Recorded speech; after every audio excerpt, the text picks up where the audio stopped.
When Caden's parents realized that their son had gone missing on an April evening in 2018, it was incredibly warm outside.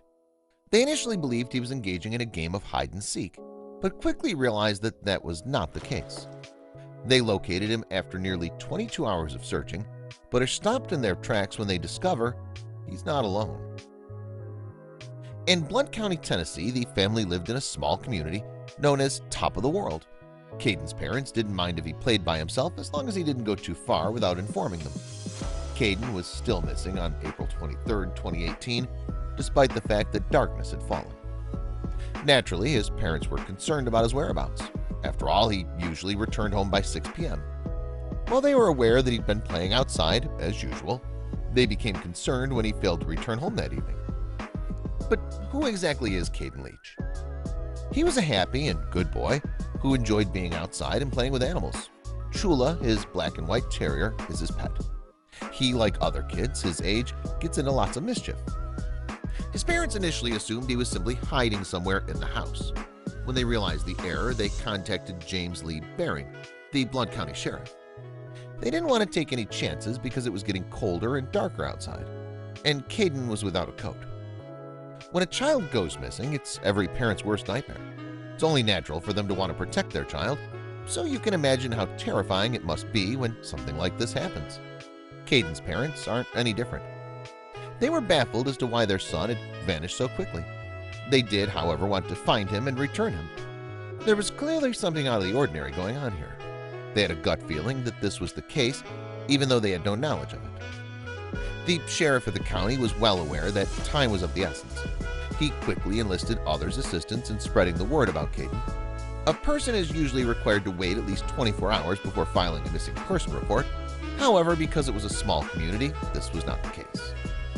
They were truly worried, especially because they thought he'd been kidnapped. It's possible that he was freezing because he wasn't wearing a coat.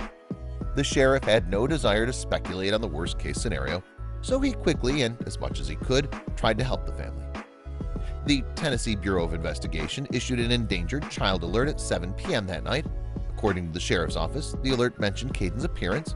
It pleaded with community members to look for him, noting that he was last seen around 6 p.m. Caden stood 4 feet tall, weighed 27 kilograms, and had brown hair and blue eyes, according to his parents. Aside from that, they also revealed what he was wearing at the time of his disappearance to the sheriff. He was dressed in black slacks, gray sweatpants, and a black shirt. A search and rescue mission was carried out by the local sheriff's department. Meanwhile, a military Black Hawk helicopter from the nearby McGee-Tyson Air Base assisted in the search. After Barong received the phone call from the Leach family, things got started quickly. They launched a ground operation in addition to using the chopper to search for the boy. Almost 100 first responders made up the search and rescue team, which covered 2,000 acres of mountainous terrain. The question was whether they'd be able to locate this young boy before it became too late. The Tennessee Bureau of Investigation, TBI, Blount County Fire Department, Blount County Search and Rescue Team, Federal Bureau of Investigation, Blount County Chief Deputy Jeff French, and Blount County Sheriff's Department all conducted their own grid searches to look for Caden on the ground.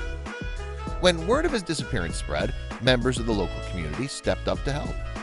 Blount County Emergency Services issued an integrated public alert and warning system, IPAWS, message to let everyone know what was going on in a matter of hours.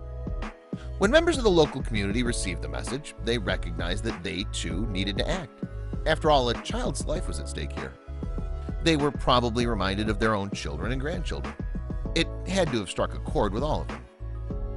Aside from the IPAWS message, the Blount County community was kept informed about the goings-on thanks to a smartphone app called Nextdoor.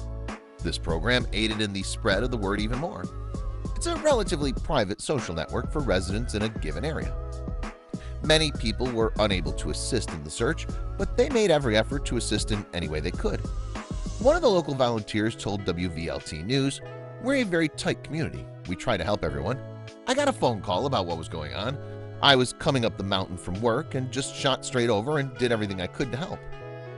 According to a former resident of the neighborhood, Megan Kessler heard about the missing child and created an organization dedicated to supporting the search and rescue operations.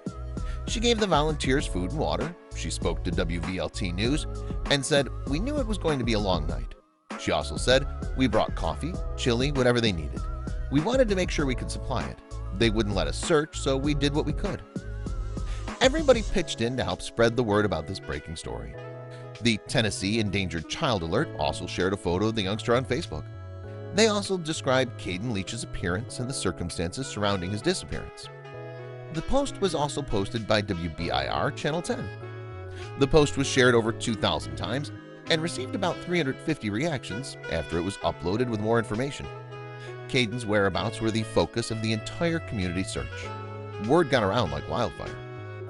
Even though they put in the most effort and assistance of the local volunteers, the search yielded no results.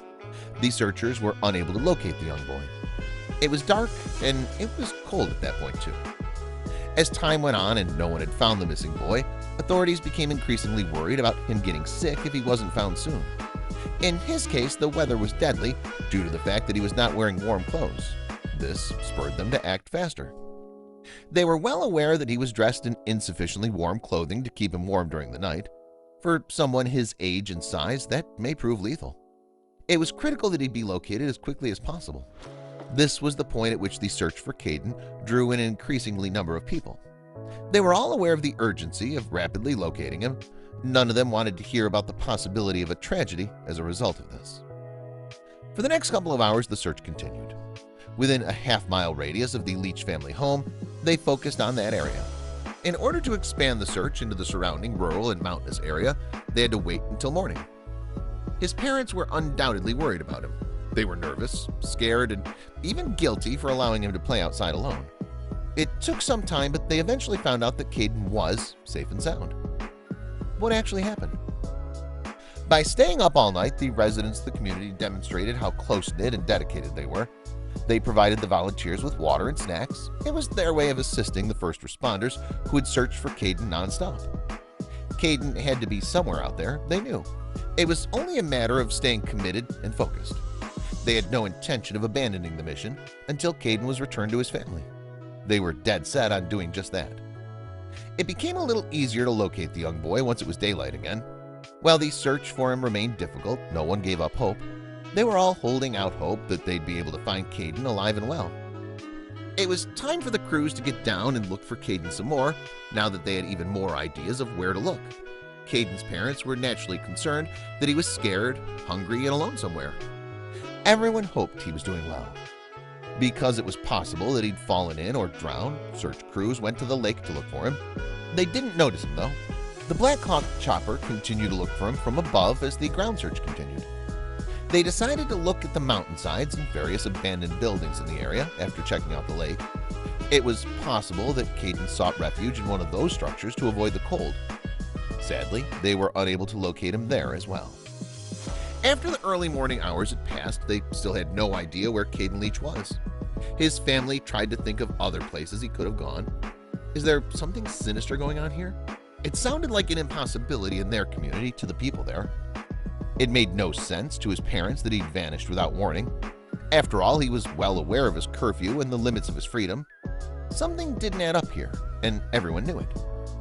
To figure out where Caden might have gone while playing outside, the rescuers tried to think like a child. This only encouraged them to think creatively. They even went to places and looked in places they wouldn't have looked otherwise. They checked the woods as well as the abandoned buildings. They didn't realize it at the time, but they were getting closer. They began looking for abandoned structures in the region. Then they went deeper into the woods to continue their search. They had no idea that they were coming closer and closer to finally discovering Caden. They had a sneaking suspicion they were onto something. The crew made sure to check the entire area when they went into the woods not far from the neighborhood. They were officially out of options for where Caden could have gone if he wasn't there. The afternoon was drawing to a close, and everyone knew they'd be stuck when nighttime fell. Time was running out, but they were distracted when they heard a strange noise in the woods. The afternoon progressed. All the volunteers invited were aware that they needed to continue searching until it became dark and night fell. The clock was ticking, quite literally. They were all startled by a noise. It came from within the woods. It piqued their interest immediately. What if it was him pleading for help? The rescuers finally found something useful 22 hours after this young boy went missing. They had all heard a growl coming from the woods. They could hear the growling becoming louder and louder as they moved closer to the source. Despite the fact that they had no idea what they might see, they continued on. They felt compelled to investigate because it sounded exactly like a growling dog. They were deep in the woods and there were a lot of options for them to explore. They were unaware of what they might discover, but they kept on searching for the source of the noise, knowing it sounded like a dog growl. They didn't take too long to discover the nature of the noise. However, in the middle of the woods, it was possible that the sound could be quite a different noise altogether. Rescuers and volunteers arrived at the area where the sound was originating. Suddenly, they found Caden, only a quarter of a mile from his house. Since he hadn't ventured far during the night, he had to wait until the morning to start on his expedition. The young boy must have become disoriented, paralyzed by fear, and chose to remain where he was. However, what surprised everyone was that he was not alone when he went missing. No, he was not alone.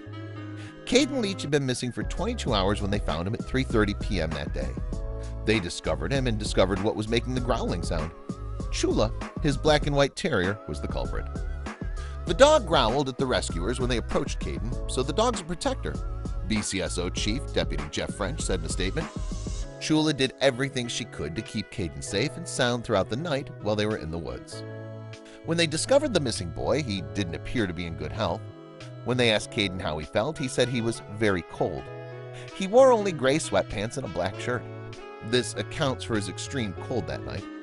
Additionally, his skin was purple and cold. Additionally, the search team inquired as to his whereabouts. They informed Caden that they would transport him to safety after he gave them the address. He required medical attention, but they also had to look after Chula the dog. Before the responders could transport Caden to his home, they transported him to Blunt Memorial Hospital to be evaluated by medical personnel. They wanted to make certain he didn't suffer from hypothermia or any other health problems before dropping him off at home.